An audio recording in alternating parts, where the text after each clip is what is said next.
Chào các bạn đang xem chiếc hồ rêu mini fish nhỏ nhỏ xinh xinh sau hơn 10 tháng chăm sóc. Để khám phá những bí mật sau thời gian dài chăm sóc, rêu mini fish không chỉ mang lại không gian xanh trên bàn làm việc mà chiếc hồ thủy sinh nhỏ trồng rêu mini fish đem lại một diện mạo mới đầy sức sống mới. Rêu mini fish thủy sinh là một loại cây thuộc họ Physidum, là loại rêu làm thảm nền hồ thủy sinh khá đẹp. Mặc dù nhỏ gọn, nhưng rêu mini fish có khả năng tạo ra những cảnh quan tuyệt đẹp trong bể cá của chúng ta. Để có được sự phát triển tốt nhất và kỳ diệu nhất từ rêu mini fish, chúng ta cần tuân thủ một số nguyên tắc cơ bản trong việc chăm sóc chúng. Trước tiên, ánh sáng là một yếu tố quan trọng trong việc nuôi dưỡng rêu mini fish. Rêu mini fish cũng giống với các loài cây và thực vật khác, tự tạo lực lượng sống thông qua quá trình quang hợp ánh sáng. Rêu mini fish thích ánh sáng yếu hoặc trung bình, vì vậy đảm bảo rằng hồ thủy sinh rêu mini fish phải nhận đủ ánh sáng nhưng không quá chói sáng. Việc kiểm soát cường độ ánh sáng là vô cùng quan trọng để đảm bảo sự phát triển bền vững của rêu mini fish phát triển. Thứ hai, việc duy trì chất lượng nước là rất quan trọng để giữ cho rêu mini fish khỏe mạnh. Đảm bảo nước trong hồ phải luôn được lọc sạch và không chứa chất độc hại. Thứ ba, dinh dưỡng cũng đóng vai trò quan trọng trong việc nuôi dưỡng rêu mini fish thủy sinh. Để đảm bảo rêu mini fish nhận đủ dinh dưỡng, sử dụng các loại phân nền thủy sinh chuyên dụng hoặc bổ sung thêm khoáng chất và vi lượng để cho rêu mini fish phát triển tốt nhất.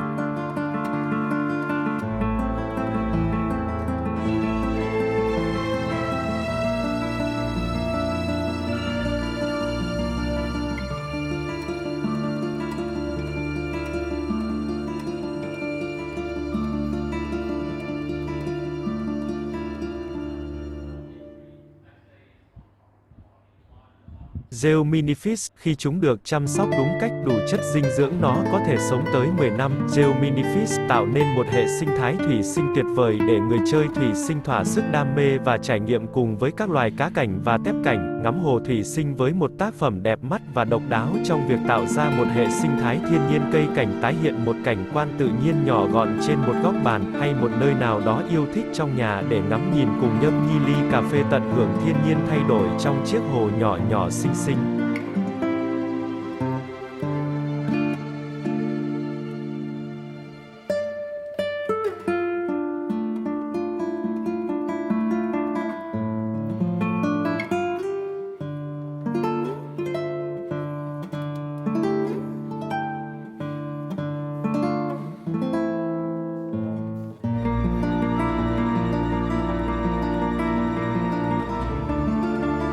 Trong hơn 10 tháng qua, từng bước chăm sóc hồ thủy sinh nhỏ xinh.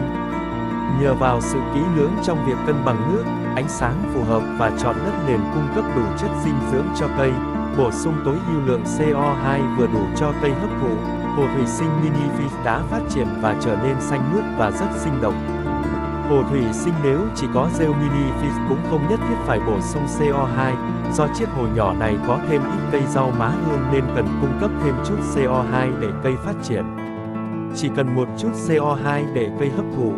Hồ thủy sinh rêu mini fish này chơi cả hơn 10 tháng mà chưa hết nửa kg CO2 nữa nha các bạn. Đây là bình CO2 nhỏ loại 1 kg nha các bạn.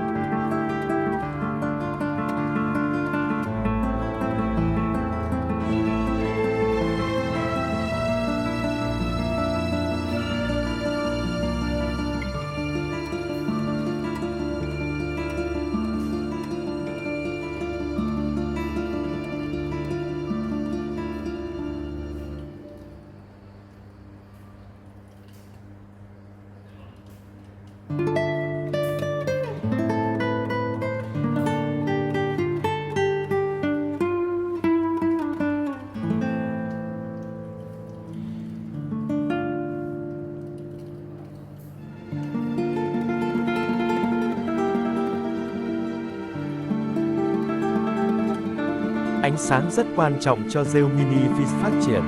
Rêu mini fish hấp thụ với lượng ánh sáng thấp.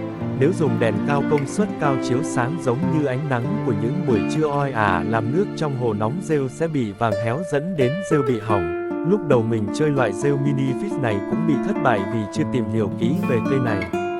Tình cờ có một lần đi công viên chơi nhìn thấy rêu mọc đầy ở gốc cây lớn có tán lá rộng che phủ ánh sáng mặt trời, làm cho bề mặt dưới nền đất ẩm ướt mát mẻ hơn, tạo cho môi trường lý tưởng cho phát triển của rêu rất xanh. Nên khi về nhà quyết định giảm lượng công suất đèn chiếu sáng xuống ở mức còn 30% so với mức công suất tiêu thụ của đèn đang dùng, giống như ánh sáng mặt trời dịu mát của buổi sáng, với làn nước mát lạnh của mỗi buổi sáng ban mai thức dậy.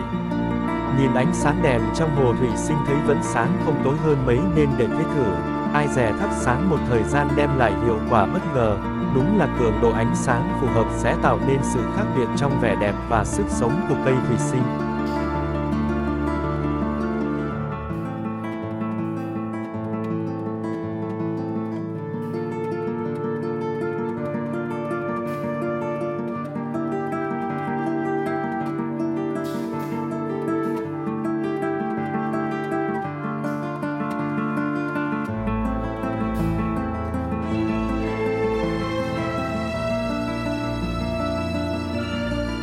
Một điều đặc biệt về hồ rêu mini Fish là lớp rêu wrapping phủ khắp mọi nơi trên vách đá. Rêu không chỉ tạo ra một cảnh quan xanh tươi, mà còn cung cấp một môi trường sống lý tưởng cho việc lai tạo và sinh sản của tép cảnh.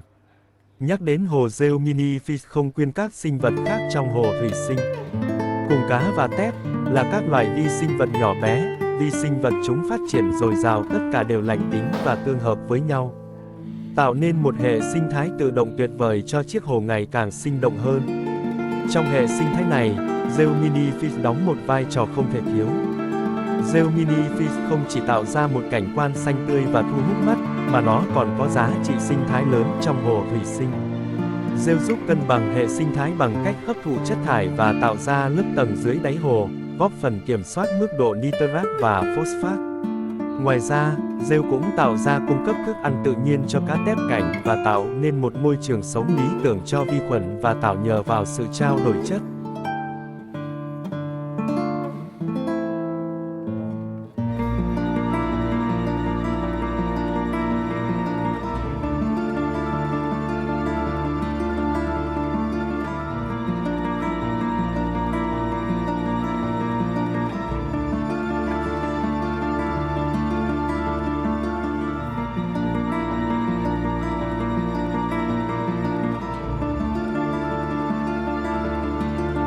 Một trong những lợi ích lớn nhất của hồ thủy sinh với rêu mini Fish khi ổn định hệ sinh thái là giảm tần suất thay nước.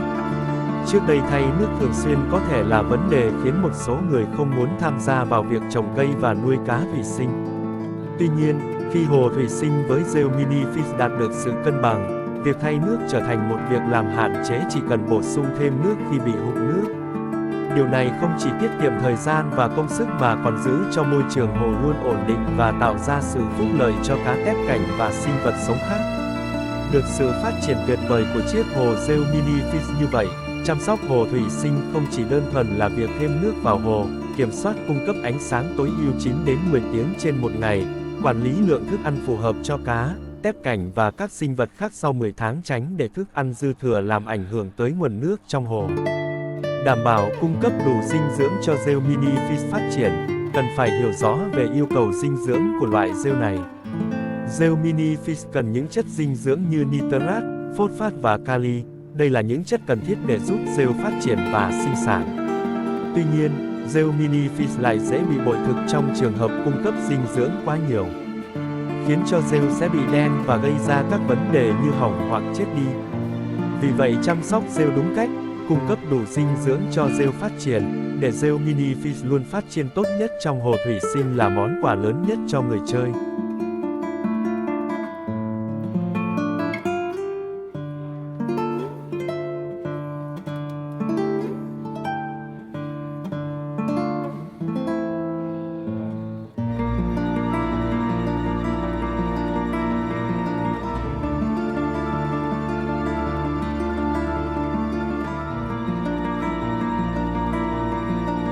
Nhìn vào sự phát triển từng ngày, hồ thủy sinh mini fish trở nên đẹp hơn bao giờ hết. Rêu mini fish tuy nhỏ bé nhưng được chăm sóc đúng cách và kiên nhẫn, chúng ta mới thấy được vẻ đẹp và ý nghĩa của thiên nhiên phát triển từng ngày trong chiếc hồ nhỏ nhỏ xinh xinh. Từ việc đam mê chơi hồ thủy sinh và nuôi cá, Tép Cảnh cảm ơn các bạn đã theo dõi video và khám phá hồ rêu mini fish thủy sinh sau 10 tháng chăm sóc. Hy vọng rằng video này đã truyền tải cho các bạn một chút kiến thức và cảm hứng trong việc chơi hồ thủy sinh để trồng cây và nuôi cá. Đừng quên để lại nhận xét và like video nếu các bạn thấy nó thú vị. Hãy đăng ký kênh để không bỏ lỡ những video thú vị tiếp theo. Hẹn gặp lại các bạn ở những video sau nhé.